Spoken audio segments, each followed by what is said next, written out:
Hello बच्चों, कैसे हो आप सब। आप सभी का स्वागत है आपके YouTube चैनल पाथवे पे। हम लोग विद्युत आवेश एवं क्षेत्र पढ़ रहे थे और आज उसका लेक्चर नंबर 5 है।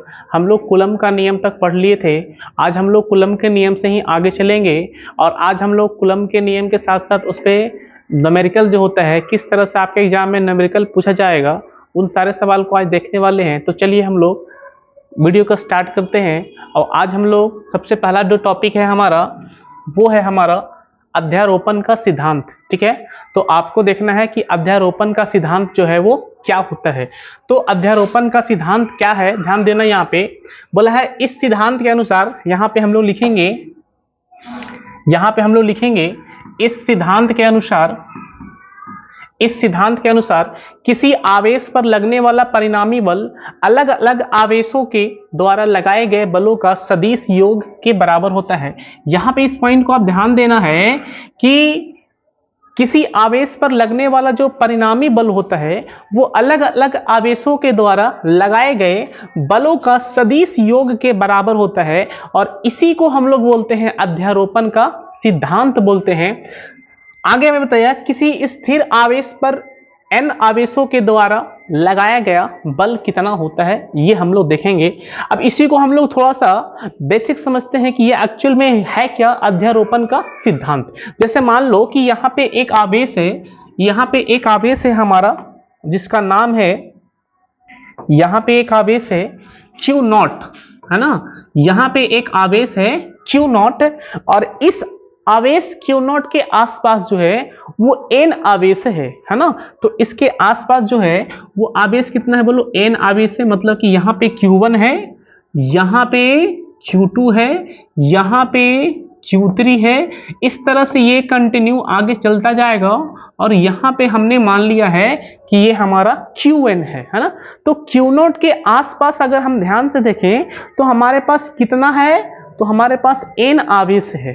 ठीक है, अब ये सारे आवेश मिलकर इस Q नॉट पे क्या लगाएगा, एक बल लगाएगा और उस बल का मान जो है वो कितना होगा, तो बोला है कि उस बल का जो मान होगा वो अलग अलग आवेशों के द्वारा लगाए गए बलों का सदिश योग होता है और इसे ही हम लोग बोलते हैं अध्यारोपण का सिद्धांत। तो अगर ये इस Q1 की बात करेंगे, ये जो है ना, ये Q1 भी इस पे बल लगाएगा, है ना। तो Q1 इस पे बल लगाया, तो Q1 इस पे कितना बल लगाएगा, तो Q1 जो बल लगाया वो लगाया है F1, है ना। तो ये Q1 जो है वो Q नॉट पे कितना बल लगाया, F1। उसी तरह से ये Q2 जो है वो भी बल लगाएगा Q नॉट पे, वो बल कितना लगाएगा, बोलो, वो जो बल लगा दिया है वो बल लगाया है F2। उस तरह से ये Q3 भी लगाएगा और Q3 कितना बल लगाया है, वो लगाया है F3। उस तरह से ये Q4 भी बल लगाएगा और ये Q4 कितना बल लगाया है, F4। उस तरह से ये Qn भी बल लगाएगा और ये Q1 कितना बल लगाया है, वो बल लगाया है आपका Fn, है ना। तो यहाँ पे सारे लोग मिलके क्या किया है, बल लगाया है। किससे बल लगाया है, Q नॉट पे। तो ये Q नॉट पे हमें पता करना है कि Q नॉट पे नेट बल जो है वो कितना लगा है। तो नेट बल कैसे निकालेंगे, तो हम बोलेंगे Q नॉट पे जो परिणामी बल होगा, नेट फोर्स जो होगा, वो अलग अलग आवेशों का सदिश योग होता है। कहने का मतलब है कि Q नॉट पे लगने वाला जो नेट बल है, जिसको हम लोग बोलते हैं यहाँ पे F नेट, तो F नेट का जो मान होगा वो कितना होगा, तो बोलेंगे F नेट का जो मान होगा वो Q1 कितना बल लगा रहा है, तो F1 बल लगा रहा है, तो बोलेंगे F1 प्लस में Q2 कितना बल लगाया है, F2 लगाया है, तो बोलेंगे F2 और प्लस में F3 प्लस में F4 प्लस में, इस तरह से ये आगे बढ़ता जाएगा और n कितना बल लगाएगा, बोलो, तो हो जाएगा Fn, है ना। तो हमने यहां से ये पता कर लिया है कि Q नॉट पे जो नेट बल लगेगा वो कितना लगेगा, तो F1 plus F2 plus F3 plus F4 plus में डॉट डॉट डॉट प्लस में Fn, है ना। तो इस Q नॉट पे टोटल जो बल लगा है वो देखिए अलग अलग आवेशों के द्वारा लगाए गए बलों का कौन सा योग है, सदिश योग है और इसे ही हम लोग बोलते हैं अध्यारोपण का सिद्धांत। तो ये था हमारा अध्यारोपण का सिद्धांत। अब हम लोग और इस पे देखेंगे, कुछ क्वेश्चन देखते हैं हम लोग। बोला है कि यदि शुद्ध जल का परावैद्युतांक 81 है, ध्यान देना बोर्ड पे कि शुद्ध जल का परावैद्युतांक कितना है 81 है। आप ध्यान देना कि परावैद्युतांक को हम लोग डिनोट करते हैं एप्सिलॉन आर से, ये काफी ज्यादा मोटा है। तो यहां पे हम लोग शुद्ध जल का परावैद्युतांक जो है वो कितना है बोलो, वो है हमारा 81। शुद्ध जल का परावैद्युतांक कितना है बोलो 81, और हम लोग परावैद्युतांक को डिनोट करते हैं एप्सिलॉन आर से।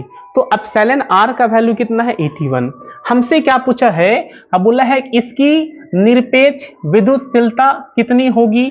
कहने का मतलब है कि हमें निकालना है एप्सिलॉन का मान, है ना, हमें किसका मान निकालना है एप्सिलॉन का मान। तो निरपेक्ष विद्युतशीलता का मतलब क्या होता है एप्सिलॉन होता है, तो हमें एप्सिलॉन का मान निकालना है। तो आप हमें बताओ कि एप्सिलॉन आर कितना है, तो बोलेंगे 81 है, और हमसे किसका पूछा है एप्सिलॉन का मान पूछा है, तो एप्सिलॉन का क्वेश्चन मार्क लगा दिया हमने। अब हम यहां से क्या करेंगे कि एप्सिलॉन आर जो होता है वो क्या होता है, बोलेंगे एप्सिलॉन और बाई में एप्सिलॉन नॉट। एप्सिलॉन आर क्या होता है एप्सिलॉन बाई एप्सिलॉन नॉट। तो आप हमें यहां से बताइए कि एप्सिलॉन का वैल्यू यहां से क्या आ जाएगा, तो बोलेंगे कि एप्सिलॉन का वैल्यू सर यहां से आएगा एप्सिलॉन आर इनटू में एप्सिलॉन नॉट। तो हमने यहां से निकाल लिया है कि एप्सिलॉन का वैल्यू जो है वो epsilon R into epsilon naught होगा। ठीक है, अब ध्यान से अगर आप देखो बोर्ड पे तो आपको जो है एप्सिलॉन आर का भी वैल्यू पता है, और एप्सिलॉन आर का वैल्यू कितना है बोलो 81, है ना। तो ये हो जाएगा हमारा 81 इनटू में एप्सिलॉन नॉट। एप्सिलॉन नॉट का वैल्यू अगर किसी बच्चा को याद नहीं है तो याद कर ले कि एप्सिलॉन नॉट का वैल्यू हम पढ़ा चुके हैं पिछले वाले स्लाइड में। तो एप्सिलॉन नॉट क्या बताया हमने कि 8.85 into 10 to the power minus का 12 हो जाएगा। इसका मात्रक अगर किसी को याद नहीं हो तो याद कर लो, coulomb square per newton metre square, है ना। तो ये होता है हमारा किसका बोलो, ये होता है एप्सिलॉन नॉट का वैल्यू। तो अब इसी वैल्यू को हम लोग यहां पे पुट कर देंगे, तो ये हो जाएगा हमारा 8.85 into 10 to the power minus का 12। अभी इस एप्सिलॉन का जो मान है ना, ये तो हम सॉल्व करेंगे, लेकिन इस एप्सिलॉन का मान जो है वो किस में आएगा, इस एप्सिलॉन का मान जो है वो उसी में आएगा coulomb square per newton metre square, है ना। तो एप्सिलॉन का मान जो आ गया वो आ गया 81 into 8.85 into 10 to the power minus का 12, है ना, coulomb square per newton metre square.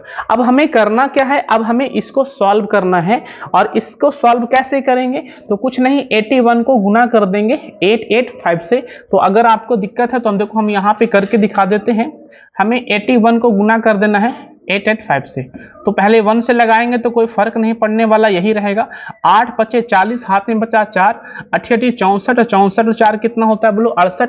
तो यहां से हो जाएगा 8, हाथ में बचा 6, 8 64 और 6 कितना हो गया 70, तो यहाँ पे 70 हो जाएगा। तो ये 5 आ गया, ये 8 आ गया, 8 8 16, और ये 1 आ जाएगा, और ये 7 आ जाएगा। तो हमने यहां से गुना कर लिया है, तो गुना करने से हमें कितना मिला बोलो 71 मिला है, और 685 मिला है। 71 685 into 10 to the power minus का 12। अब हमें यहां से पॉइंट को भी सेट कर लेना है, ध्यान देना यहाँ पे पॉइंट के बाद 2 अंक है, और यहाँ पे पॉइंट तो है ही नहीं, तो हमें पॉइंट के बाद 2 अंक लाना है। तो इधर से करिएगा 1 और 1 2, तो हमें पॉइंट को यहाँ पे बिठा देना होगा।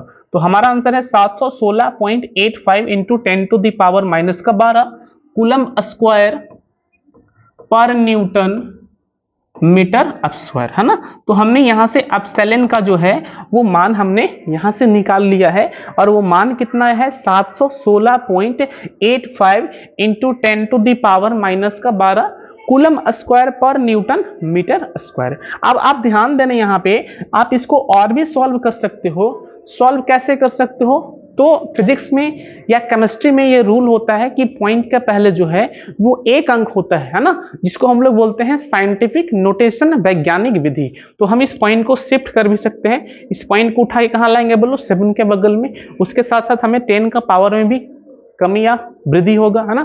तो इसके लिए तरीका आपको सिखाया था कि पॉइंट के लेफ्ट में जाएंगे तो क्या होगा, जब पॉइंट के राइट में जाएंगे तो क्या होगा, है ना। ये लेक्चर नंबर हम लोग 2 में देखे थे। अगर कोई बच्चा लेक्चर नंबर 5 अटेंड कर रहा है और लेक्चर नंबर 4, 3, 2, 1 अगर नहीं देखा है तो आपसे रिक्वेस्ट है कि सबसे पहले जाके उन सारे वीडियो को आप एक बार देख लें। उसके बाद अगर आप यहाँ पे आते हैं तो आपको किसी भी तरह का प्रॉब्लम होने वाला नहीं है। आपसे एक एक न्यूमेरिकल जो है आपसे बनेगा, ये मेरा दावा है। तो आपको करना यही है कि आप सीक्वेंस से ईमानदार की तरह, है ना, आपको सबसे बेईमानी कर लो लेकिन खुद से बेईमानी नहीं करो। आपको खुद के प्रति ईमानदार होना है और पढ़ाई के प्रति और ईमानदार होना है ना। तो पढ़ाई में कोई बेईमानी आपको नहीं करना है, मतलब कि जो आपको काम दे दिया गया आपको एकदम एक नंबर उसको करके ही आना है। तो आप देखिएगा आने वाला समय में आपका रिजल्ट जो है वो काफी अच्छा हो जाएगा। किसी भी तरह का आपको प्रॉब्लम होने वाला आने वाला दिनों में नहीं है। अगर आप अभी मेहनत कर लेते हैं तो आपको आने वाला समय में किसी तरह का प्रॉब्लम होने वाला नहीं है। तो आप मेरा विश्वास मानिए और मन लगाकर पढ़ाई करिए। जो भी आपको काम दिया जाता है वो सारे काम को मन से पढ़िए। सिर्फ ऐसे आइएगा लेक्चर नंबर 5 में, अब आपको प्रॉब्लम आएगा तो फिर आप इससे दूर चले जाइएगा, है ना। तो फिर समझ में आएगा कि आपको सर क्या पढ़ा रहे हैं हमें समझ में नहीं आ रहा। तो समझ में नहीं आ रहा, इसके पीछे कारण यही है कि आपने पीछे का जो भी लेक्चर है उसको आपने कभी देखा ही नहीं है ना। तो देखिएगा ही नहीं तो आपको फिर समझ में कैसे आएगा। समझ में नहीं आएगा तो फिर टेंशन बढ़ेगा, है ना। तो इससे अच्छा क्या है कि आप ईमानदारी से lesson by lesson, lecture by lecture आप उसको अटेंड करते जाइए, है ना। तो आपको प्रॉब्लम फिर होने वाला नहीं है ना। आपको पूरा फिजिक्स जो है 12th का जितना भी फिजिक्स है ना, टोटल फिजिक्स हम आपको पढ़ाने वाले हैं। तो आप अगर इस चैनल से जुड़ जाते हो तो आप एकदम अच्छे जगह पे आए हैं। आपको किसी भी तरह का प्रॉब्लम होने वाला नहीं है, क्योंकि हम लोग लेसन बाय लेसन, जैसे आप अपने ऑफलाइन क्लास में पढ़ते हैं उसी तरह से हम आपको ऑनलाइन क्लास में पढ़ा रहे हैं। लेसन बाय लेसन आपका चलते जाएगा। जैसे अभी हम लोग जो पढ़ाई कर रहे हैं वो लेसन नंबर 1 है। इसके बाद हम लोग 2 देखेंगे, 3 देखेंगे, 4 देखेंगे, 5 देखेंगे, 6 देखेंगे। इस तरह से हम लोग आगे की तरफ चलते चले जाएंगे। और एक पॉइंट आपको और बता दें कि अब हमारा जो फिजिक्स का जो लेक्चर आएगा वो अल्टरनेट में आएगा, मतलब कि एक दिन बीच करके आएगा। और एक दिन जो बीच होने वाला है उसमें करना क्या है, आपको रिवीजन करना है। और उस जो एक दिन आपका जो गैप होगा उस गैप में हम लोग 12th का मैथ को भी देखने वाले हैं। तो अगर आपको मैथ में प्रॉब्लम है तो वो सारा प्रॉब्लम भी हम आपको दूर कर देंगे, है ना। तो आप उस वीडियो को भी अटेंड कीजिएगा। तो आपको एक दिन फिजिक्स मिलेगा और उसके अगले दिन मैथ मिलेगा, फिर उसके अगले दिन फिजिक्स मिलेगा, फिर उसके अगले दिन मैथ मिलेगा। और इसी तरह से हम लोग कंटिन्यू जब तक एग्जाम ना हो जाए तब तक हम लोग इसी तरह से पढ़ाई करते रहेंगे। तो आप लोग से सिर्फ इतना ही रिक्वेस्ट है कि आप लोगों को करना यह है कि ज़्यादा से ज़्यादा इस चैनल को सब्सक्राइब करना है, ठीक है। ताकि हम आपके लिए मेहनत कर रहे हैं तो आपको भी ये बनता है कि थोड़ा सा आप भी सर के प्रति ध्यान दे दीजिए और ज़्यादा से ज़्यादा इसको शेयर कीजिए अपने दोस्तों तक, ताकि वो सारे बच्चों, अगर मान लो किसी तरह का प्रॉब्लम होता है ऑफलाइन में नहीं समझ में आ पाता है तो आप इस लेक्चर को अटेंड कीजिए। ये 99% जो है आपको यहाँ समझ में आएगा, क्योंकि इसी तरह से आपको हम आराम आराम से समझाते हुए चले जाते हैं, ठीक है। तो चलिए हम लोग इसको और आगे बढ़ाते हैं। तो हमारा ये क्वेश्चन नंबर 1 था, इसको थोड़ा सा और समझा देते हैं। सवाल क्या था, यदि शुद्ध जल का परावैद्युतांक कितना है, 81। याद रखना कि परावैद्युतांक को हम लोग डिनोट करते हैं एप्सिलॉन आर से। तो इसका मतलब है कि एप्सिलॉन आर का वैल्यू कितना है, 81 है। अच्छा, हमें क्या पूछा है, हमें पूछा गया है निरपेक्ष विद्युतशीलता। कहने का मतलब है कि हमें एप्सिलॉन का वैल्यू पूछा गया है। और हम लोग पढ़े हैं कि एप्सिलॉन आर जो है वो होता है एप्सिलॉन बाई एप्सिलॉन नॉट।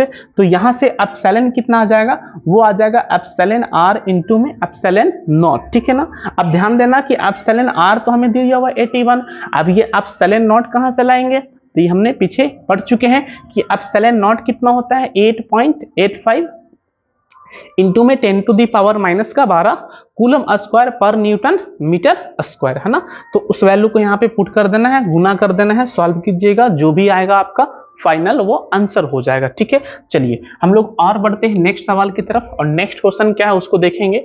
बोला है दो प्रोटॉनों के मध्य लगने वाला प्रतिकर्षण बल की गणना कीजिए जबकि उनके बीच की दूरी कितना है, बोलो 4 इंटू 10⁻⁻15 मीटर। तो एक बार हम चाहेंगे कि आप इस सवाल को ध्यान से पढ़िए और क्या दिया हुआ है और क्या करना है उसको समझने का प्रयास कीजिए, फिर हम इसको समझाते हैं अच्छे तरीके से, वो आपको दिमाग में इसको घुसाने का प्रयास करेंगे।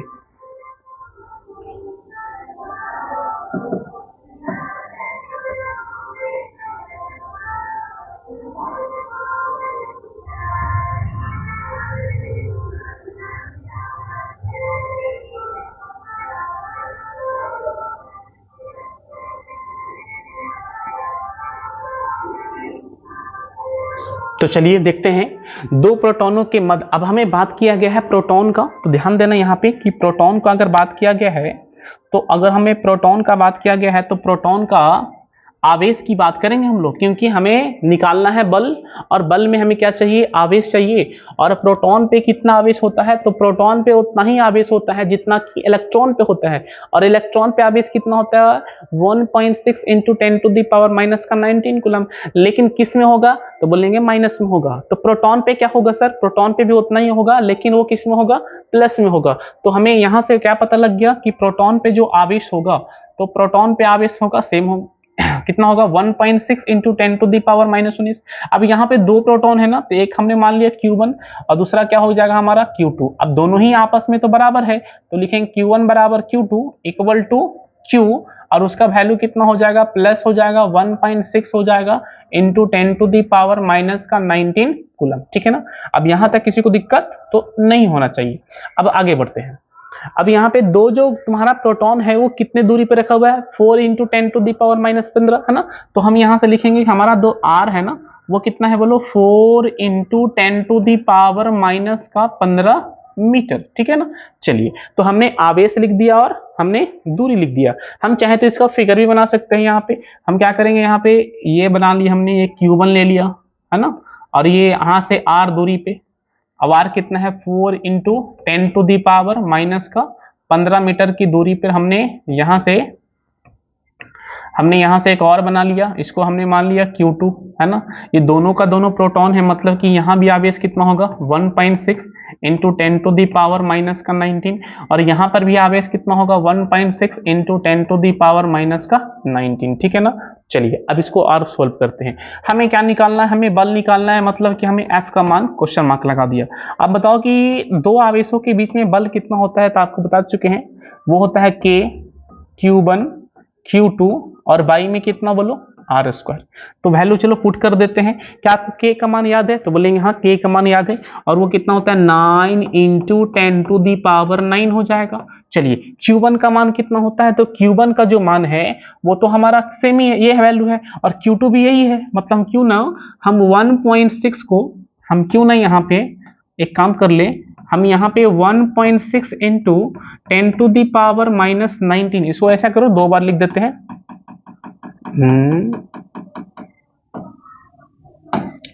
हम इसको क्या कर देते हैं, एक मिनट,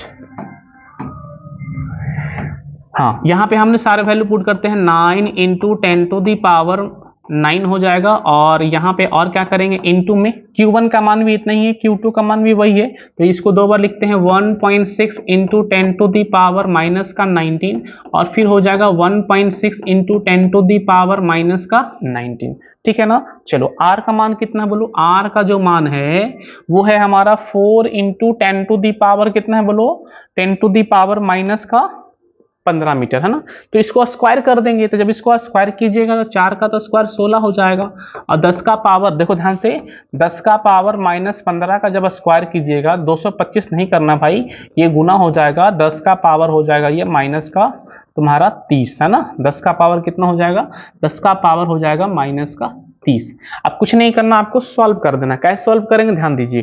पहले तो आप इसको यहाँ से ये 1.6 ये कटेगा है ना, कितने बार में कटेगा, 10 बार में, तो 1.6 से ये 10 बार में कैंसिल आउट हो गया। अब ये काम करना है कि आपको यहाँ से गुना कर देना है। कैसे गुना करेंगे वो भी देखिए। 1.6 में हमें गुना करना है 9 से है ना, तो गुना करते हैं 9 में 6 से करेंगे, तो बोलेंगे 9 छक 54, हाथ में बचा 5, 9 एकम 9, 9 और 5 14, तो ये आ जाएगा हमारा 144 है ना। लेकिन हमें एक अंक के बाद पॉइंट बिठाना है, तो हमसे यहाँ से आ जाएगा, यहाँ पॉइंट बिठा देंगे। ठीक है। अब इनटू में ध्यान देना, यहाँ पे करना क्या है, देखो ये है माइनस का 19, ये है तुम्हारा प्लस का 9, तो माइनस का 19 में प्लस का 9 जोड़ देंगे तो माइनस का 10 आ जाएगा। तो ऊपर में हमारा आ गया माइनस का 10। अब नीचे देखना, ये माइनस का 30 है, यहाँ पे प्लस में 1 है ना, तो यहाँ से 29 आ गया। अब ध्यान यहाँ पे ये देना है, इसको एक स्टेप और लिख देते हैं। तो क्या करते हैं, यहाँ से पहले इसको हटा दो, यहाँ से हमने इसको हटा दिया और हमने इधर लिख रहे हैं, तो हम लोग इधर लिखेंगे और यहाँ से हमारा वैल्यू कितना आ गया है, जरा ध्यान दीजिए। यहाँ से हमारा वैल्यू जो है वो आ जाएगा हमारा 14 पॉइंट आ गया हमारा 4, ठीक है ना। पहले ऊपर वाला सॉल्व कर लो, -19 में से गया प्लस का 9, कितना बचेगा बोलो, माइनस का बचेगा 10, ये हो जाएगा माइनस का 10। अब जरा नीचे पे आ जाइए, ये है -30 और ये है हमारा 10 का पावर प्लस का 1, 30 में से 1 जाएगा तो बचेगा 29, ये हो जाएगा हमारा माइनस में 29। अब इसको और सॉल्व कर देंगे तो हो जाएगा 14.4 इंटू 10 का पावर, ध्यान दीजिएगा ये माइनस का 29 ऊपर जाएगा तो प्लस का 29 हो जाएगा, और प्लस का 29 और माइनस का 10 कितना हो जाएगा बोलो, तो बचेगा प्लस का 19, है ना। तो यहां से आ जाएगा हमारा प्लस का 19 न्यूटन। तो हमने यहां से निकाल लिया है कि अगर दो प्रोटॉनों के बीच की दूरी 4 into 10 to the power -15 metre हो तो उनके बीच में जो लगने वाला जो बल होगा, है ना, वो क्या होगा, तो वो हो जाएगा हमारा 14.4 into 10 to the power 19 newton, ठीक है। अच्छा, अगर आपसे ये पूछ दे कि इनके बीच में लगने वाला जो बल है उसका प्रकृति क्या है, उसका नेचर क्या है, तो प्रकृति हम लोग कैसे देखेंगे, तो पहले आप ये बताओ कि ये भी है Q1 और ये है Q2, मतलब ये भी प्रोटॉन है और वो भी क्या है बोलो, प्रोटॉन है, दोनों का दोनों जो है वो प्रोटॉन है। तो क्या करेंगे, अगर दोनों ही प्रोटॉन है मतलब कि ये भी प्लस और ये भी प्लस, इसका मतलब है कि दोनों का जो साइन है वो सेम है। अब दोनों का जब वो साइन अगर सेम है तो दोनों के बीच में क्या होगा बोलो, दोनों के बीच में होगा प्रतिकर्षण। क्यों प्रतिकर्षण होगा, क्योंकि दोनों सेम जाति का है। तो दोनों अगर सेम जाति का है, दोनों अगर सेम प्रकृति का है तो क्या होता है, प्रतिकर्षण होता है। अगर ये दोनों क्या हो जाए विपरीत प्रकृति का तो क्या हो जाएगा, वो वहां पे आकर्षण हो जाएगा। तो यहाँ पे प्रकृति क्या हो जाएगा, तो बोलेंगे प्रतिकर्षण। क्यों प्रतिकर्षण, क्योंकि दोनों का दोनों क्या है, प्रोटॉन है, ठीक है। अब चलो एक सवाल और है, तो आपसे हम एक काम करेंगे, इस जो सवाल है हमारा क्वेश्चन नंबर 3 है ना, ये आप सवाल को आप होमवर्क में रख लो। ये क्वेश्चन नंबर 3 बहुत अच्छा सवाल है।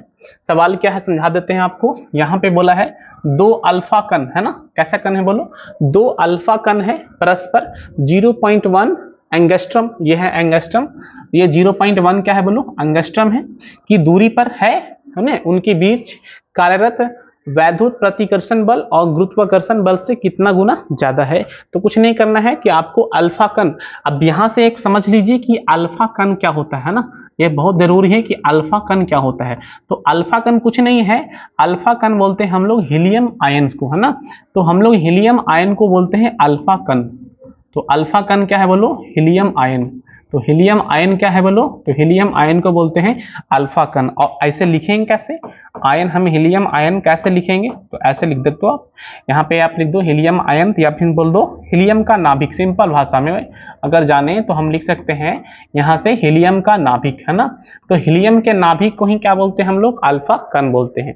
तो समझ जाइए कि हीलियम का नाभिक को ही क्या बोलते हैं, अल्फा कण बोलते हैं। और हीलियम के नाभिक की बात करेंगे तो हीलियम के नाभिक में क्या होगा, तो बोलेंगे हीलियम के नाभिक में प्रोटॉन होगा और साथ में क्या होगा बोलो, न्यूट्रॉन होगा।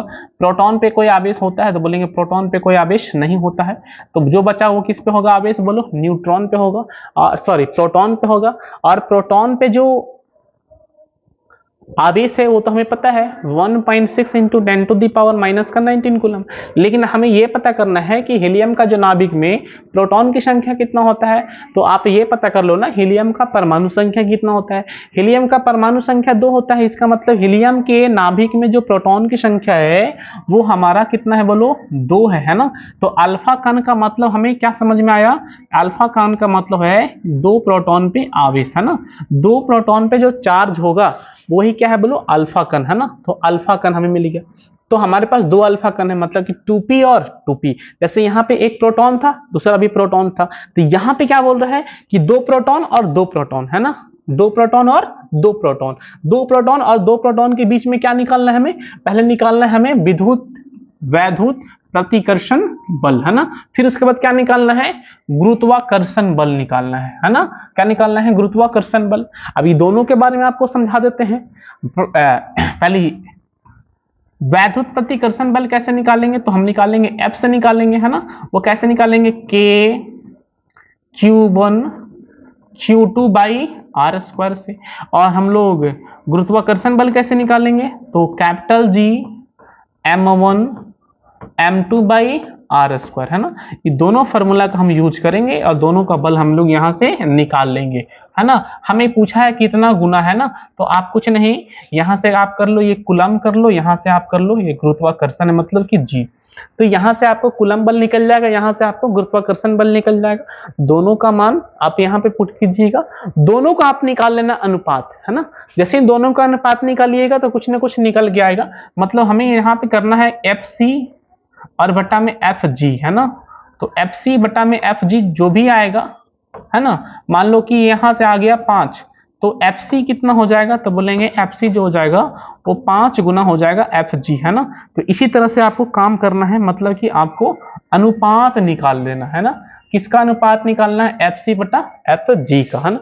तो वहां से आप पता कर सकते हो कि वो कितना गुना होगा। अगर ये 2 आएगा तो वहां से 2 गुना हो जाएगा, 3 आएगा तो 3 गुना हो जाएगा।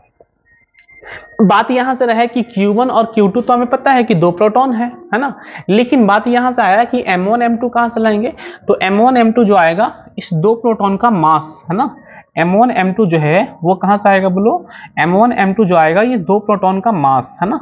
तो मास कितना होगा 2 प्रोटॉन का, तो एक प्रोटॉन का जो मास होता है वो लगभग आप इतना ही मान सकते हो, 1.6 into 10 to the power minus का 27 एक प्रोटॉन का ये मास है। हमारे पास कितना प्रोटॉन है बोलो 2, तो इसमें 2 से गुना कर देंगे, है ना।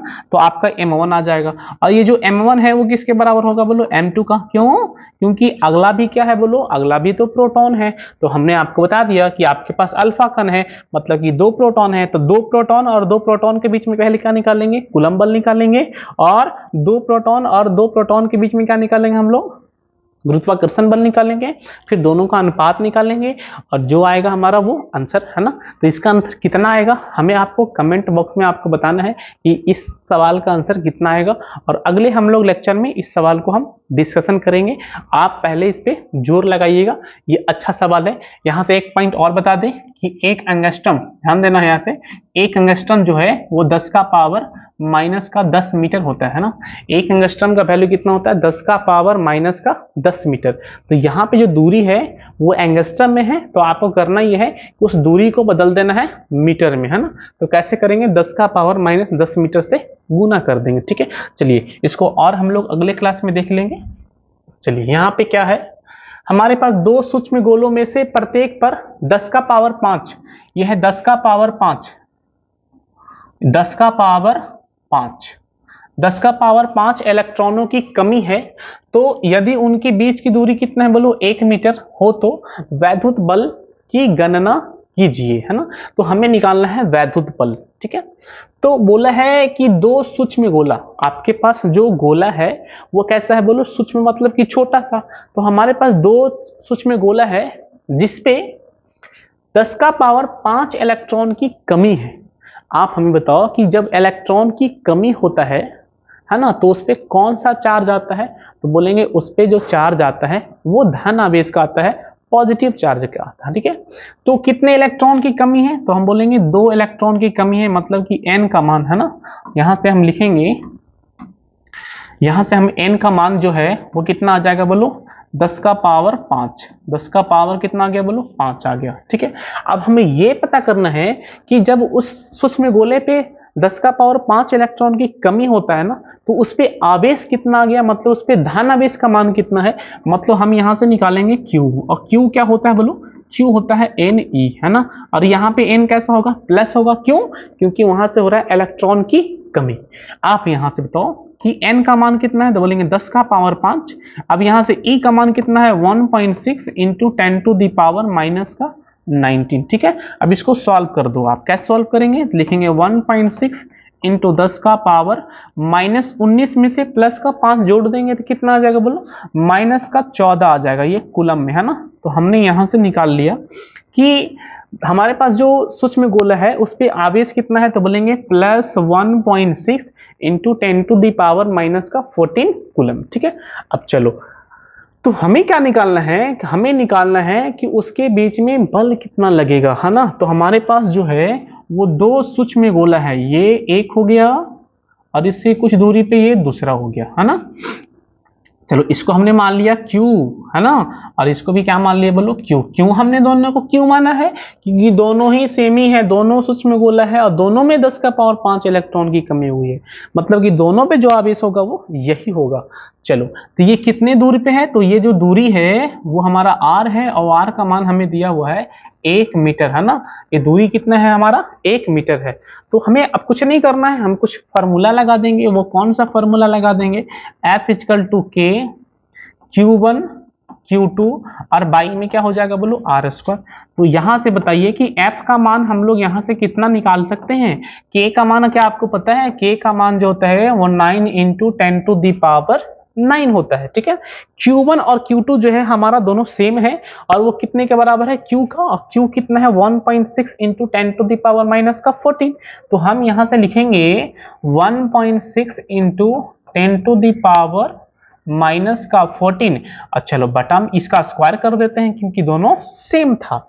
अब ये R का मान कितना है, 1 है ना, तो यहां से हमारा हो जाएगा 1 का स्क्वायर। तो हमने यहां से लिख देंगे 1 का स्क्वायर। ठीक है, अब आगे हम लोग क्या करेंगे, ध्यान दीजिएगा, आगे आपको इसको सॉल्व करना है, जिसको यहाँ पे एक स्टेप और भी हमारा लिखा सकता है। ये हो जाएगा हमारा 9 × 10⁻9 इंटू में, अब बताओ ये 1.6 का स्क्वायर कीजिएगा तो ये कितना आएगा, 256 आएगा, है ना। तो यहाँ पॉइंट 2 अंक के बाद बैठेगा, तो हो जाएगा 2.56 इंटू में 10 का पावर। अब देखो 14 दूना कितना होता है 28, तो ये हो जाएगा माइनस का 28। ठीक है, अब चलो 1 का स्क्वायर करेंगे कितना आएगा बोलो, 1 ही आएगा। तो नीचे में तो कोई फर्क पड़ने वाला है नहीं लिखने से। अब यहां से हम लोग यहाँ पे लिख देते हैं। अब यहाँ पे देखो 9 को गुना करना है हमें 2.56 से, तो बहुत आसान है, 9 में 6 से करेंगे तो बोलेंगे 9 छक 54, हाथ में बचा 5, 9 बचे 45 और 5 50, तो ये हो जाएगा हमारा 0। ये कितना हो गया बोलो, 0 हो गया, बचा हमारा 5, 9 दूना 18, 18 5 कितना होता है बोलो 23, ये हो जाएगा हमारा 2304। अब जरा यहाँ देखना पॉइंट पे है ना, यहाँ से पॉइंट के बाद कितना अंक है बोलो, 2 अंक है, तो यहाँ भी पॉइंट के बाद होगा 2 अंक, मतलब कि यहाँ पे हमारा पॉइंट हो जाएगा 23 से 0.04, है ना।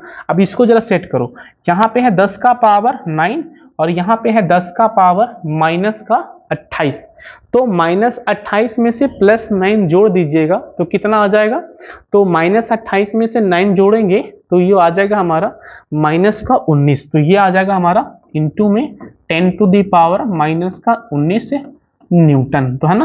तो हमने बल निकाल लिया है कि यदि दो सूक्ष्म गोले पर 10 का पावर 5 इलेक्ट्रॉन की कमी होता है ना, और उसे हम 1 मीटर की दूरी पर रखते हैं, तो उनके बीच में लगने वाला बल का मान कितना होगा, तो उनके बीच में लगने वाला बल का जो मान होगा वो होगा 23.04 इंटू में 10⁻⁻19 कूलम। ठीक है, चलिए, तो ये हमारा क्वेश्चन नंबर कितना था बोलो, 4 था। अब चलो नेक्स्ट क्वेश्चन की तरफ चलेंगे, और नेक्स्ट क्वेश्चन क्या है हमारा, ये नेक्स्ट क्वेश्चन हमारा ये है, क्वेश्चन नंबर 5 क्या है, भुजा ए वाले वर्ग के चारों कोनों ए बी सी डी में से प्रत्येक पर Q आवेश रखा गया है। तो हमारे पास यहाँ पे एक स्क्वायर है ना, यहाँ पे हमारे पास एक स्क्वायर है जिसका जो शीर्ष है वो कितना है बोलो, 4 है, ए है, बी है, सी है और डी है, और चारों शीर्ष पे, वर्ग के चारों शीर्ष पे हमने जो आवेश का जो मान रखा है वो कितना रखा है, Q रखा। तो यहाँ भी देखो Q है, यहाँ भी Q है, यहाँ भी Q है, यहाँ भी Q है। हमें क्या करना है जरा ध्यान दीजिए, हमें बोला है कि बिंदु D पर हमें निकालना है, बिंदु D पर हमें निकालना है बिंदु डी पर रखे आवेश पर लगने वाला बल ज्ञात कीजिए। तो हमें डी पर कितना बल लगेगा, हमें इसी का मान निकालना है। तो कैसे निकालेंगे हम डी पर बल, ध्यान दीजिएगा। तो सबसे पहले देखो, ये हमारा डी है ना, ये डी है और इस डी पे कितना आवेश है बोलो, क्यू है। अब ये बताइए कि इस डी के आसपास जो है वो कितना आवेश है। तो इस डी के जो आसपास है वो 3 आवेश है, यहां भी क्यू है, यहां भी क्यू है, यहां भी क्यू है। तो ये तीनों मिलकर ये डी पॉइंट पे, जो डी पे जो आवेश है उस पे बल लगाएगा। ठीक है, अब उस पे जो बल है वो किधर लगाएगा, उधर ध्यान दीजिएगा। तो हम यहां से बल को हम इंडिकेट करते हैं। अब कैसे इंडिकेट करेंगे, आप बोर्ड पे जरा देखना। तो सबसे पहले अगर हम देखें ये सी जो है इस पे किधर बल लगाएगा, तो बोलेंगे सी जो है इस पे जो बल लगाएगा वो इधर की तरफ लगाएगा, है ना। तो सी बल किधर लगाएगा, तो सी जो बल है वो इधर की तरफ लगाएगा, है ना। क्यों इधर की तरफ लगाएगा, क्योंकि ये भी प्लस है और ये भी प्लस है, तो दोनों के बीच में क्या होगा, प्रतिकर्षण होगा ना। ये प्लस है ना और ये भी कैसा है, प्लस है ना, तो ये उसको धक्का मारेगा, किधर मारेगा, बाहर की तरफ। अच्छा, अगर इसको अगर देखेंगे तो ये क्या करेगा, ये धक्का लगाएगा, कहां लगाएगा धक्का बोलो। तो ये जो धक्का लगाएगा, पहले इसको सेट कर देते हैं। ये जो धक्का लगाएगा वो धक्का लगाएगा बोलो, क्या हो रहा, 1 मिनट, हम यहां से एक कॉपी कर लेते हैं। तो ये जो धक्का लगाएगा वो कहां धक्का लगाएगा बोलो, नीचे की तरफ। तो ये बल लगाएगा भाई आपका नीचे की तरफ, है ना। तो ये दोनों बल हमने दिखा दिया, है ना। ये सी जो है वो किधर लगाएगा, इधर की तरफ, है ना। ये जो ए है वो किधर लगाएगा बोलो, नीचे की तरफ। अब बचा क्या, अब बचा हमारा बी। तो बी किधर लगाएगा, तो बी देखो इधर है ना, तो इसी लाइन के लॉन्ग लगाएगा। तो बी जो बल लगाएगा वो इधर की तरफ लगाएगा, है ना। तो बी हमारा बल लगाएगा इधर की तरफ। तो हमने सारे बल को इंडिकेट कर दिया, है ना। तो हमने ए जो है वो किधर बल लगाएगा बोलो, नीचे की तरफ लगाएगा। सी किधर लगाएगा, सी इधर लगाएगा। और ये बी किधर लगाएगा, तो इसी लाइन के लॉन्ग लेके कहां लगाएगा बोलो, इधर लगाएगा। अब एक काम करो, सबका नाम दे देते हैं, ठीक है। तो यहां पे सी कितना बल लगाएगा, तो आप उसको बोल दो सी जो बल लगाया है वो बल लगाया है F1। सी कितना बल लगाया है, तो सी जो बल लगाया है वो F1 लगाया है ना। और ये कितना बल लगाया है, तो इसको आप दे दो ये F2 लगाया है। और ये कितना लगाया है, ये F3 लगाया है ना। तो हमने सारा लिख दिया कि जो तुम्हारा सी है वो कितना लगाया है F1, और ये कितना लगाया है F2, और ये कितना लगाया है F3, जो भी है। अब यहां पे जरा ध्यान दीजिए कि F1 F2 का मान हम यहां से फाइंड करेंगे। आपको एक तरीका बताएंगे, शॉर्टकट, ध्यान देना। यहाँ पे कैसे बना देते हैं इसको, जल्दी सुन। आप एक काम करो, सबसे पहले बताओ ये साइड कितना है, ए। तो ये भी साइड ए होगा, ये भी साइड ए होगा, ये भी साइड ए होगा। क्यों, क्योंकि ये एक वर्ग है और वर्ग का प्रत्येक भुजा जो है वो क्या होता है, बराबर होता है। तो बचा क्या है, ये क्या है, तो बोलेंगे ये एक विकर्ण है। और वर्ग का विकर्ण क्या होता है, √2 इंटू भुजा। तो हम यहां से इसका भी लेंथ निकाल देंगे और ये जो लेंथ आएगा वो कितना आएगा बोलो, √2 इंटू में भुजा आएगा, √2 इंटू में ए आ जाएगा। ठीक है, चलिए तो हमने सबका निकालते हैं बल। अब ये F1 की बात करेंगे तो F1 जो है वो किसके बीच का बल है, तो F1 जो है वो Q और Q के बीच का बल है। तो F1 कितना आ जाएगा, ध्यान देना यहां से कि F1 का जो मान आ जाएगा वो आ जाएगा हमारा K, Q1 Q2, तो Q1 भी Q है और Q2 भी Q है, तो हो जाएगा Q स्क्वायर और बटा में क्या होता है R स्क्वायर। और R कितना है इन दोनों के बीच में, तो ये स्क्वायर है, तो ये भी साइड जो होगा वो A होगा। तो यहां से हम लिख देंगे यहां से A स्क्वायर। ठीक है ना। चलो उस तरह से आप बताओ कि F2 कितना आएगा, मतलब कि F2 कितना बल लगाएगा। तो F2 जो है वो किसके बीच का बल है बोलो, A और D के बीच में। तो यहां भी Q है, यहां भी Q है, मतलब Q1 और Q2 दोनों सेम है और दूरी भी जो है वो सेम है। तो F2 कितना आ जाएगा, वो आ जाएगा K Q स्क्वायर और बटा में कितना हो जाएगा बोलो, A स्क्वायर, है ना। तो हमने F2 का मान भी निकाल लिया। अच्छा, यहाँ से F3 का मान भी आप बता सकते हो कितना होगा F3 का मान। तो बोलेंगे F3 का मान बता देंगे कि यहाँ Q का मान Q है, यहाँ भी Q है ना। और बीच का जो दूरी है वो कितना है, √2 इंटू A, है ना। तो F3 कितना आ जाएगा, तो लिखेंगे K हो जाएगा, यहाँ से Q स्क्वायर हो जाएगा और बाई दूरी कितना है, दूरी जो है वो है √2 इंटू में A। इसका स्क्वायर करेंगे, सॉल्व कर दो आप इसे, तो हो जाएगा ये K Q स्क्वायर और बटे में हो जाएगा 2A स्क्वायर, है ना। तो हमने निकाल लिया F1 F2 और F3। अब हमें करना क्या है, ध्यान दीजिएगा। F1 है, F2 है और F3 है। तो यहां पे हम इस पॉइंट पे, ये जो पॉइंट है हमारा डी, वहां पे हम लगा देंगे अध्यारोपण का सिद्धांत। और अध्यारोपण का सिद्धांत हमने क्या पढ़ा है कि किसी सिंगल आवेश पर लगने वाला कुल बल जो होता है वो अलग अलग आवेशों के द्वारा लगाए गए बलों का सदिश योग के बराबर होता है। मतलब कि डी पे कितना बल लगाएगा, ध्यान देना, डी पे जो बल लगेगा वो क्या होगा, तो बोलेंगे वो हो जाएगा F1 वेक्टर प्लस में हो जाएगा F2 वेक्टर और प्लस में हो जाएगा F3 वेक्टर, है ना। तो एफ डी पे, है ना, एफ डी कितना होगा, F1 vector plus F2 vector plus में F3 वेक्टर। अब जरा ध्यान देना है कि आपको F1 और F2 के बीच में देखो कितना एंगल बन रहा है। तो F1 और F2 के बीच में जो एंगल है वो 90 डिग्री है। कितना डिग्री है, 90 डिग्री है। तो आपको यहाँ पे एक कंसेप्ट सिखा देते हैं कि अगर आपके पास दो सदिश है, एक सदिश है आपका F1 और एक सदिश है आपका F2 और इसके बीच का एंगल अगर 90 डिग्री है तो इन दोनों का एक पॉइंट और ध्यान, F1 है और F2 है ना। तो अगर मान लो कि F1 और F2 आपस में बराबर है, मतलब कि ये भी F है और ये भी F है और इन दोनों के बीच में अगर एंगल 90 है तो इन दोनों का जो नेट बल जो होगा वो हो जाता है आपका F√2। ध्यान दीजिएगा यहाँ पे, इसका नेट बल कितना हो जाएगा, F√2। मतलब कि अगर हमें दो सदिश दिया हुआ है और दो सदिश के बीच का कोण कितना है, 90 डिग्री, और वो दोनों सदिश जो है आपस में क्या है बोलो, बराबर है। मतलब कि परिमाण वाइज देखेंगे कि दोनों आपस में क्या है, बराबर है। ये भी F है और ये भी F है और दोनों के बीच का एंगल कितना है, 90 डिग्री, है ना।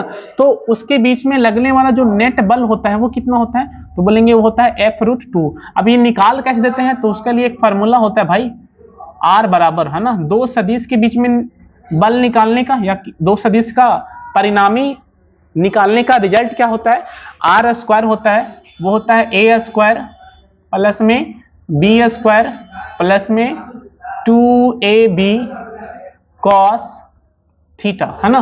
तो ये एक फॉर्मूला है जिससे आप दो सदिश का परिणाम निकाल सकते हैं, A square plus B square plus 2AB cos theta, है ना। तो यहां पे हम देखेंगे कि cos थीटा का जो मान है वो कितना है, 90 डिग्री, है ना। तो cos 90 का मान जो है वो कितना होता है, 0 होता है। तो ये जो टर्म है वो बन जाएगा हमारा 0, है ना। तो क्या बचेगा, A स्क्वायर प्लस में B स्क्वायर, ठीक है। अब यहाँ पे A और B अगर आपस में बराबर हो जाए तो ये हो जाएगा हमारा F स्क्वायर प्लस में F स्क्वायर, तो 2F स्क्वायर, तो निकालेंगे तो आएगा F√2, ठीक है। तो इस रिजल्ट को याद रखना है कि अगर आपके पास दो सदिश और दोनों सदिश का परिमाण क्या है, बराबर है, और वो एक दूसरे से कितने डिग्री कोण पे है, 90 डिग्री कोण पे है ना, तो उसका जो नेट बल होगा वो कितना होगा, F√2। ध्यान देना यहाँ पे F1 और F2 को अगर ध्यान से देखेंगे कि ये है हमारा F1 और ये F2, देखो ये दोनों का जो परिमाण है वो बराबर है और उसको हमने कितना मान लिया बोलो, F मान लिया। तो इन दोनों का जो नेट आएगा वो कहाँ आएगा बोलो, इसी के बीच में आएगा, और वो कितना हो जाएगा, तो वो हो जाएगा हमारा F√2, है ना। तो वो जो हो जाएगा हमारा, वो हो जाएगा F√2, है ना। तो हमने यहां से देख लिया कि इन दोनों का जो परिमाण है, इन दोनों का जो परिणाम है वो कितना होता है, F√2। अब बचा क्या, F3। अब यहां पे देखो कि F√2 और F3 दोनों का जो दिशा है वो सेम है। एक पॉइंट और आपको ध्यान देना है कि अगर दो सदिश है आपके पास, अगर आपके पास दो सदिश है, एक A और एक कौन सा बोलो, B, अगर दोनों एक ही दिशा में है तो इसका जो नेट बल होगा या नेट जो होगा वो होगा A प्लस B। तब आसान तरीका है A प्लस B। अगर दो सदिश दोनों अगर एक ही दिशा में है तो उसका जो नेट होता है वो कितना होता है, A प्लस B, है ना। तो हमें देखेंगे कि इन दोनों का जो नेट है वो कितना है, F√2, और F√2 और F3 का जो होगा वैल्यू वो कितना होगा बोलेंगे, तो F√2 प्लस में F3। तो हमारा यहां से कि FD कितना हो जाएगा, तो हम बोलेंगे इन दोनों का परिणाम, है ना। तो इन दोनों का परिणाम कितना आ गया बोलो, F√2 आ गया, है ना। इन दोनों का परिणाम जो है वो कितना आ गया बोलो, F√2 आ गया, है ना। अब बचा क्या हमारा, F3 बचा। तो F3 का मान तो है तो F3 रहेगा, तो यहां से आ जाएगा हमारा F3। अब क्या करना है, सबका वैल्यू पुट कर देना है। तो F का मान कितना है, देखो यही KQ² बटा A स्क्वायर, तो लिखेंगे √2 KQ² बटा में A स्क्वायर प्लस में F3 का मान कितना है, तो F3 का मान ये है, F3 का मान जो है वो है KQ² बटे में 2a²। कुछ नहीं करना है, जो कॉमन है उसे कॉमन कर लो आप। तो यहां से क्या कॉमन है, k है, q² और बटे में a², ठीक है ना। क्या बचेगा, बचेगा √2 और प्लस में 1/2। इसको थोड़ा सा और भी सॉल्व कर सकते हो आप, तो आ जाएगा k q² बटा में a², उसको गुना कीजिएगा तो आ जाएगा 2√2 प्लस में 1 और बटे में 2, है ना। तो ये हमने निकाल लिया कि एफ डी पे जो नेट बल जो होगा वो कितना होगा। तो जो नेट बल होगा वो हो जाएगा k q² बटा में a² और इंटू में 2√2 प्लस 1 बाई में कितना 2, ठीक है। एक बार फिर समझो कि आपके पास एक वर्ग है और वर्ग के शीर्ष पे कितना आवेश है, q है, q है, q है, q है। इस वर्ग की भुजा कितना है, a है। तो बताइए कि इस वर्ग का विकर्ण कितना होगा, √2 इंटू a। आपको करना क्या है, आपको निकालना था बल कि d पे कितना बल लगेगा। तो ये बताओ कि इस d के आसपास कितना आवेश है, 3 आवेश है, 1 2 3। तो ये तीनों मिल क्या करेगा, इसे बल लगाएगा, ठीक है। चलो a कहां बल लगाएगा, नीचे, c कहां लगाएगा, इधर, b कहां लगाएगा, इधर। अब ध्यान देना F1 F2 F3 ये तीनों का मान आप निकाल लीजिएगा कूलम के नियम से, ठीक है। ध्यान देना ये F1 है, ये F2 है, तो इस पे D पॉइंट पे कितने बल लग रहा है, 3 बल, F1 F2 और F3। तो इसका जो नेट बल होगा वो कितना होगा, तो बोलेंगे सबका सदिश योग F1 प्लस F2 प्लस में F3, ठीक है। अब आगे देखना F1 और F2 का जो नेट बल होगा वो कितना होगा। तो ध्यान देना कि F1 और F2 का जो परिमाण है वो बराबर है ना, दोनों का परिमाण क्या है, बराबर है। और उसको हमने कितना मान लिया, बोलो F मान लिया, ठीक है। अब आपको हमने एक तरीका सिखाया है कि अगर आपके पास 2 बल है और दोनों बलों के बीच का एंगल कितना है, 90 डिग्री, और दोनों बलों का मान क्या है, बराबर है, तो उन दोनों बलों का जो नेट बल होगा वो कितना होगा, F√2। तो इन दोनों का नेट कितना होगा, F√2, ठीक है। अब ध्यान दीजिए कि इधर की तरफ 2 बल आ गया, एक F√2 और एक F3। ये 2 सदिश है आपके पास, है ना, और ये दोनों का जो दिशा है वो एक ही है। तो हम लोग क्या करते हैं, इन दोनों का नेट कैसे निकालते हैं, डायरेक्ट हम उसको जोड़ देते हैं। तो डायरेक्ट जोड़ देंगे तो F√2 प्लस में F3, देखो यहाँ पे F√2 प्लस में F3, F का मान यहां से डालिए और F3 का मान यहां से डालिए, दोनों को सॉल्व कीजिए, ये आ जाएगा आपका फाइनल आंसर, ठीक है। अब इसी तरह से और भी क्वेश्चन है, देख लेते हैं। चलिए एक और क्वेश्चन है, इसको भी जरा देखेंगे ध्यान से। सबसे पहले आप इसको एक बार ट्राई करो, उसके बाद बताते हैं। तो क्वेश्चन को कैसे हम देखेंगे, ध्यान से देखना। बोला है भुजा एक, ए भुजा है ना, ये L लिख देना यहाँ पे, L भुजा एक समबाहु त्रिभुज के कोनों पर बिंदु आवेश चित्र अनुसार रखे हैं। त्रिभुज के केंद्र O पर प्लस Q आवेश पर परिणामी बल का मान व दिशा ज्ञात कीजिए, है ना। तो आपको करना क्या है कि इसके सेंटर में, है ना, ये इसका सेंटर है और इसके सेंटर पे जिसका नाम क्या है, बोलो, इसका नाम O है, और इस O पे कितना आवेश रखा गया है, प्लस Q आवेश रखा गया है। तो आपको बताना है कि उस प्लस Q आवेश पे परिणामी बल कितना होगा। तो आप पहले ये देखो कि इस प्लस Q आवेश पे या इस प्लस Q आवेश के आसपास कितने बल है। तो बोलेंगे इस प्लस Q आवेश के आसपास 3 बल है, और तीनों बल कैसा है, देखो एक प्लस है, ये भी प्लस है और ये भी माइनस है ना। आप जरा ध्यान दीजिएगा, सबसे पहले ये क्या है, बोलो, ये जो है हमारा ये प्लस चार्ज है, और ये भी क्या है, बोलो, ये भी प्लस चार्ज है। तो ये जो प्लस चार्ज है, इस प्लस चार्ज को क्या करेगा, प्रतिकर्षित करेगा, मतलब ये बाहर की तरफ धक्का लगाएगा। तो ये बल कहां लगाएगा, तो बोलेंगे ये जो बल है वो इधर की तरफ लगाएगा, और इसको हमने मान लेते हैं F1। कितना मान लिया, बोलो, इसको हमने मान लिया F1, है ना। तो ये जो प्लस Q है इस पे कितना बल लगाएगा, F1 लगाएगा, है ना। चलो ये जो प्लस Q है इस पे कितना बल लगाएगा, तो हमने मान लिया कि जो बल लगाएगा वो F2 लगाएगा, है ना। ये बल कितना लगाएगा, बोलो, ये जो बल लगाएगा वो लगाएगा F2, है ना। चलिए अब आगे ध्यान देना, इसको और थोड़ा सा बड़ा कर देते हैं। तो ये हमारा जो बल लगाएगा, ये बल लगाएगा हमारा F2। अब ध्यान देना, क्योंकि ये भी प्लस था, ये भी प्लस था, दोनों ही क्या करेगा, उसको धक्का लगाएगा बाहर की तरफ। अब यहां देखो ये माइनस है और ये क्या है, बोलो, प्लस। तो मतलब दोनों का नेचर जो है वो अलग अलग है ना। इसका मतलब यहाँ पे होगा आकर्षण। मतलब ये जो माइनस क्यू है ना, इस प्लस क्यू को अपनी ओर खींचेगा। मतलब कहाँ खींचेगा बोलो, ऊपर की तरफ खींचेगा। और वो कितने बल से खींचेगा बोलो, तो हम बोलेंगे वो बल जो होगा वो F3 होगा, है ना, F3 होगा। अब जरा ध्यान दीजिएगा, ये जो तुम्हारा जो है वो कैसा त्रिभुज है, तो यहाँ पे हमें लिखा हुआ है कि ये त्रिभुज जो है वो समबाहु त्रिभुज है। इसका मतलब है इसका प्रत्येक भुजा जो है वो बराबर होगा, और हमने भुजा को कितना माना है बोलो, L माना। ठीक है, अब जरा ध्यान दीजिए, ये है उसका केंद्र, है ना। तो सबसे पहले हमें क्या करना होगा, यहां से यहां तक दूरी, यहां से यहां का दूरी, और यहां से यहां का दूरी। तो कुछ नहीं करना है कि अगर आपको केंद्र पता है ना, तो आप इस दूरी को निकाल सकते हैं ना। तो अगर मान लो इसका नाम A है और इसका नाम B है और ये है हमारा C, है ना। तो ध्यान देना है कि हमारा OA, O से A, O से A, O से B और से C, ये तीनों दूरी जो है वो बराबर होता है। O से A, OB और OC, ये तीनों जो है आपस में बराबर होता है। और ये तीनों का मान कितना होता है वो बता देते हैं। अगर आपको भुजा L है तो हो जाएगा आपका L/√3, है ना। याद रखिएगा, अगर भुजा कितना है, L है, तो क्या हो जाएगा बोलो, L/√3 हो जाएगा। तो हमने यहां से पता कर लिया कि OA का मान कितना है, L/√3, OB का मान L/√3 और OC का मान L/√3। क्या आप बताओ यहां से कि F1 का मान बता सकते हो, तो बोलेंगे हाँ F1 का मान हम बता देंगे। कौन सा फॉर्मूला लगाएंगे, तो वही कूलम का नियम K Q1 Q2/r²। बताइए यहां से कि F1 कौन बल लगा रहा है, मतलब इन दोनों के बीच में लगने वाला बल। तो इन दोनों के बीच में लगने वाला बल मतलब F1, तो बोलेंगे K Q small q into में कैपिटल Q और बटे में r²। r कितना है बोलो, L/√3 का स्क्वायर। तो इसका स्क्वायर कीजिएगा तो हो जाएगा L² और बटा में कितना 3, है ना। उसी तरह से क्या आप बताओ कि आप F2 का मान बता सकते हो, तो बोलेंगे हाँ K F2 का मतलब इन दोनों के बीच में लगने वाला बल, तो ये हो जाएगा Q1, ये हो जाएगा Q2, तो हो जाएगा Q small q into capital Q बटे में ये डिस्टेंस मतलब कि OC, और OC का मान भी कितना है L/√3, और L/√3 का अगर स्क्वायर कीजिएगा तो कितना आ जाएगा बोलो, L² और बटा में कितना बोलो 3। क्या उसी तरह से बताओ हमें कि F3 का मान आप बता सकते हो, तो बोलेंगे हाँ F3 का मान बता देंगे हम।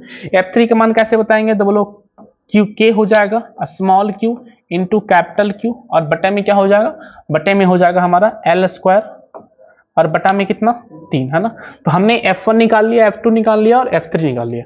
अब देखो F1 और F2 जो है वो दोनों का नेचर बता सकते हो आप कि F1 जो है वो दो प्लस चार्ज के बीच है, मतलब कि प्रतिकर्षण।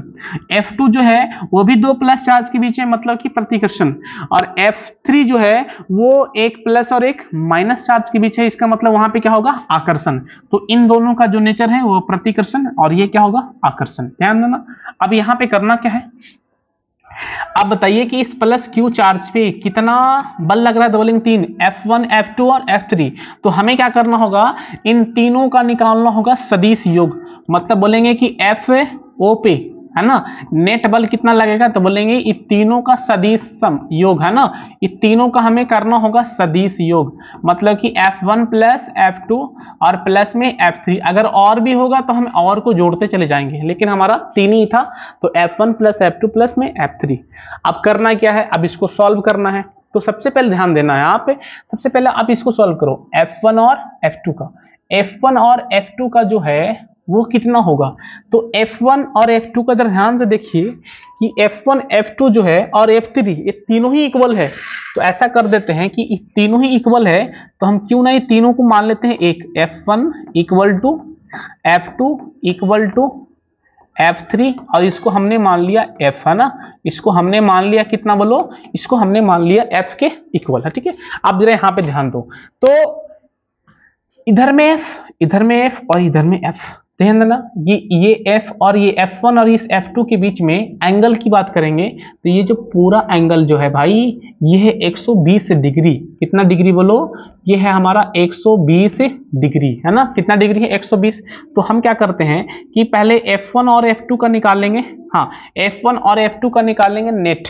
तो कैसे निकालेंगे, आपको फॉर्मूला बताया है, R इक्वल टू एक फॉर्मूला होता है अंडर रूट, बोलो A² B² और बोलो 2AB cos थीटा। ठीक है, चलिए तो यहां पे हम निकालेंगे कि इन दोनों का नेट, मतलब किसका बोलो F1 और F2 का नेट, और उसको हमने बोल देते हैं F डैश। F1 और F2 का जो नेट बल है उसको हमने कितना बोल दिया, बोलो F डैश बोल दिया। तो F डैश कितना होता है, तो बोलेंगे अंडर रूट F1 का स्क्वायर, है ना। और F1 है कितना, बोलो F ही है ना, तो इसका हो जाएगा F का स्क्वायर प्लस में F2 मतलब वो भी F का स्क्वायर प्लस में 2 हो जाएगा into F into cos 120 degree. कितना डिग्री बोलो, कॉस 120 डिग्री। अब इसको सॉल्व कर दीजिए आप, तो हो जाएगा अंडर रूट एफ स्क्वायर कितना होगा बोलो 2f स्क्वायर, ये कितना हो जाएगा बोलो 2f स्क्वायर, और कॉस 120 का मान होता है माइनस का 1/2, माइनस का कितना होता है 1/2 याद रखना, 2 से 2 कैंसिल आउट, है ना। तो ये हो जाएगा अंडर रूट 2f स्क्वायर और माइनस में कितना बोलो f स्क्वायर, घटाइए आता है ना, तो हो जाएगा f स्क्वायर, है ना। तो यहां से हमारा कितना आ जाएगा, देखो f आ जाएगा। मतलब हमने यहां से f डैश का जो मान है वो कितना निकाल लिया बोलो, f निकाल लिया। f डैश का जो मान है वो कितना निकाल लिया बोलो, f निकाल लिया, है ना। और f डैश क्या था, f डैश जो है वो है f1 और f2 का परिणामी बल। तो इन दोनों का परिणामी बल कितना है बोलो, f है ना, और f कहां होगा बोलो, बीच में, कहां होगा बोलो, बीच में। तो इन दोनों का परिणामी बीच में है ना। तो बताइए कि हमें FO का मान कितना आएगा, ध्यान दीजिएगा, FO का मान हमें निकालना है। तो क्या करेंगे हम क्या करेंगे, तो यहां पे हम करेंगे ये, ध्यान देना यहाँ पे FO का मान। तो इन दोनों का परिणामी कितना बल आया बोलो, F आया है ना, तो लिखेंगे F प्लस ये F3 भी इधर ही है ना, तो लिखेंगे यहां से F3, और F3 जो है वो किसके बराबर है बोलो, F के बराबर है, तो ये भी हो जाएगा F। तो ये हमारा कितना आ गया बोलो 2F। हमने यहाँ पे डायरेक्ट क्यों लिखा, क्योंकि ये इन दोनों का जो नेट बल है वो इधर ही है और F3 भी इधर ही है। अगर दो बल एक ही दिशा में है ना, तो उसका नेट बल कितना होता है, दोनों का सम होता है। तो डायरेक्ट सम कर दीजिए। तो बताओ यहाँ से 2 हो जाएगा ना, F का मान आपको पता है, कोई भी उठा के डाल दो, तीनों बराबर है, तो लिखेंगे 2, एक काम कर दो, ये हो जाएगा 2k small q capital Q और बटे में L स्क्वायर और बटे में कितना 3, इसको सॉल्व कीजिएगा, 3 चला जाएगा ऊपर, तो हो जाएगा 3 दूना 6, तो 6k into small q capital Q और बटे में L स्क्वायर। तो हमने यहां से निकाल लिया कि O पे जो नेट बल होगा वो कितना हो जाएगा, तो बोलेंगे 6k small q into capital Q बटे में L स्क्वायर, है ना। तो हमारा जो O पे जो नेट बल होगा वो कितना होगा 6k small q into capital Q बटे में L स्क्वायर, ठीक है। तो लास्ट का जो 2 सवाल था थोड़ा सा आपको डिफिकल्ट लगा होगा, है ना, उसको आपको बारीकी से देखना है, ध्यान से देखना है। अगर आपको समझ में ना आए तो थोड़ा सा उसको पीछे करके 1-2 बार और देख लेना है, क्योंकि इसमें थोड़ा सा समझने का है ना। तो थोड़ा सा अगर आप ध्यान सुनिएगा समझिएगा तो आपको क्लियर हो जाएगा, क्योंकि इसका जो कंसेप्ट है कुछ सदिश से ही आ गया था, मतलब कि फर्स्ट चैप्टर 11th का वहां से भी आ गया था, है ना। तो आपको इसको थोड़ा सा ध्यान से देखना है तो आपको प्रॉब्लम नहीं आएगा। तो ये था हमारा आज का लेक्चर। तो आज का लेक्चर हमारा यहीं तक रहेगा, है ना। तो अब अगले दिन मिलते हैं आपको, है ना। तो आपको हमने बता दिया है कि आपको जो अब वीडियो आपके पास जो मिलेगा वो अल्टरनेट में मिलेगा, है ना। एक दिन आपको फिजिक्स मिलेगा, अगले दिन आपको मैथ मिलेगा, और इसी सीक्वेंस में आपको वीडियो आपके पास पहुंचते चला जाएगा शाम 7 बजे, या तो फिर अगर कुछ लेट होगा तो 7:30 तक। तो 7 से लेके 7:30 के बीच में आपको जो है ना लेक्चर आपके मोबाइल तक पहुंच जाएगा, ठीक है। तो चलिए मिलते हैं नेक्स्ट वीडियो में, तब तक के लिए best of luck, thank you.